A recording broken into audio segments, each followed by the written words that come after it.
Hey, mama. She's definitely been cooking. I forgot the salt. You scared me. Who are you? I'm George. Mary's handsome, talented. Arrogant. I'm her son. Why are you so rude, Rachel? How do you know my name? First, you work with my mother. Secondly, I got you this job. And your cousin Virgil said he had some family wanting to come north and was looking for some domestic living work. Oh, well, I'm sorry. Just not used to strange color being popping up in white folks' kitchen. Well, that's okay, but I'm George, and you be seeing a whole lot more of me. Well, of course, because you know I'll be coming to see my mom. Sure. Business. Well, she should be back soon. Rachel, where's my salt? I gotta go. Well, until later, Mom. Rachel. What? Nothing. Just saying goodbye. Rotten kids that done broke another dish. Hey, Mama. Oh, George. Hey, baby. Good for you to come and check on your poor mama. I barely see you. Did you pick up my medicine? Well, you know Virgil and I got getting this business started, and I did get your medicine. Virgil ain't got 2 cents to rub together in his pocket or in his head, for that matter. Mama, Virgil got the connection and I got the brain. That's why I was wondering if I could speak with Mr. Clarence about getting a loan. Well, since you a businessman, why don't you go to his office during working hours? The banks don't loan colored men money. I applied to 15 banks and got 15 rejections. Half of them tore up my application before I could even get out the door. Well, what makes you think Mr. Clarence is any different from the rest of them bankers? He ain't. I mean, but he likes money just the same as everyone, and would not mind receiving a percentage of the profit. Don't go into business with that devil. I see too many men drop by to do side deals with Mr. Clarence because they get rejected just like you and end up owing Mr. Clarence more money than they could possibly pay back. Then find some other way, baby. Or what about Virgil connections? Virgil knows the people for the produce we need, but they all broke. Figures. You need some water? Yes. Hold on.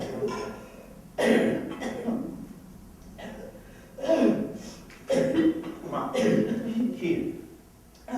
Ma, as soon as I get this business started and off the ground, I want you to quit this slavish job. They work you as if you were some big young guy. Gosh, the Clarences pay better than some of the richest white folks. They give me a place to stay and supper every night. Yeah, goddamn it, if those niggas don't make their own jobs, who's gonna wipe our butts for us? George. Ma, look, the only reason I'm asking Mr. Clarence for a loan is to get you the house and make a good life for my family I might have someday. I don't want my wife to be cleaning up after white folk or an office for scraps of food and a few pennies while I bounce around from one dangerous job to the next death trap. Your father did have a good job at the mill. He was picking up extra work so you could take them extra college classes. And look where it got us. No house, no degree, no nothing. Have more respect for your father. I do have respect. I still have the receipt for his casket. I'll see what I can do, baby. I'll see what I can do. Is Mr. Clarence still in there? Mm-hmm. Well, I'll go get them dishes.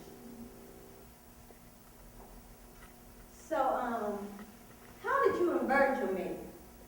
He's just been living up here a short while himself. Hello? Oh, Did you go deaf on me? I'm sorry. I was just a little distracted. I was asking how did you and Virgil meet? Oh, we just happened to bump into one another. Oh, okay. Well, wait, just a tick. Me and Virgil actually met at this real happening place called the San Noe Hall. I mean, all the top musicians and singers had to make a stop there if they wanted to make it. Really? Yeah. Let's see, we had King Oliver, Louis Armstrong, Betsy Smith, they all performed there. I guess and dance there too, huh? Yep, and they make some real snazzy swing moves along the way. I bet Virgil has never taken it. No, he didn't like his little cousin tagging along. He says I'm messing up his chances with the ladies. But he ain't never had a chance in the first place. Well, then you just have to come out with me this weekend. Who said I wanted to go? I don't see why you wouldn't. I got work to do. And it'll be here when you get back. It's not a good idea. And neither is staying in the house all day and not knowing the city that you live in. So what do you suggest I do? I say come out and dance with a strange color man. I still think it's... Well, look, great. You go, I'll pick you up Friday at 7. Until later. All right. Yes, I understand. Bring what you have and we can make arrangements from here. Come to the second house from the corner. Okay, I will see you shortly.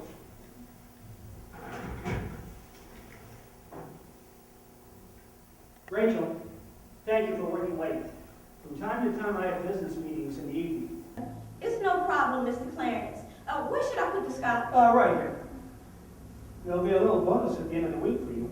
Maybe you can buy yourself a nice new dress, stockings, or a garter. I don't plan on saving. Can't spend money on unimportant things. Those pretty filly things that may seem unimportant now may be of a great asset to you in other ways. I'm hoping to get a place of my own, that's all. Are you not happy here? They're doing a good job. The house is clean. My kids love you. And Mrs. Clarence seems to think you're an upstanding young lady that wouldn't be involved with any inappropriate relations. Would you not? Anyway, I know you are too new to the city. And moving out might put you around the wrong element. You lost many young maids like yourself that way. Mrs. Clarence is right. I am upstanding. That's why I wouldn't get involved with any inappropriate relations wherever I live. Right. Go answer the door and bring Mr. Hangover to my office.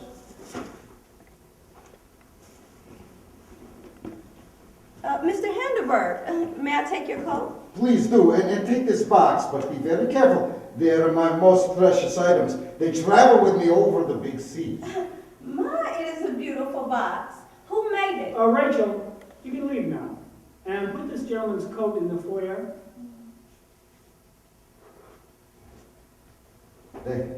Thank you for meeting with me.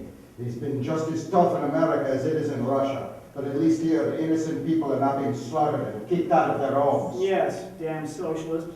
Their idea of politics and economics throws off the interest rates. You know, last week the stock market dropped 20 points? I can't prove that there was a direct relation. But my international interests have bore the brunt of that mess over there.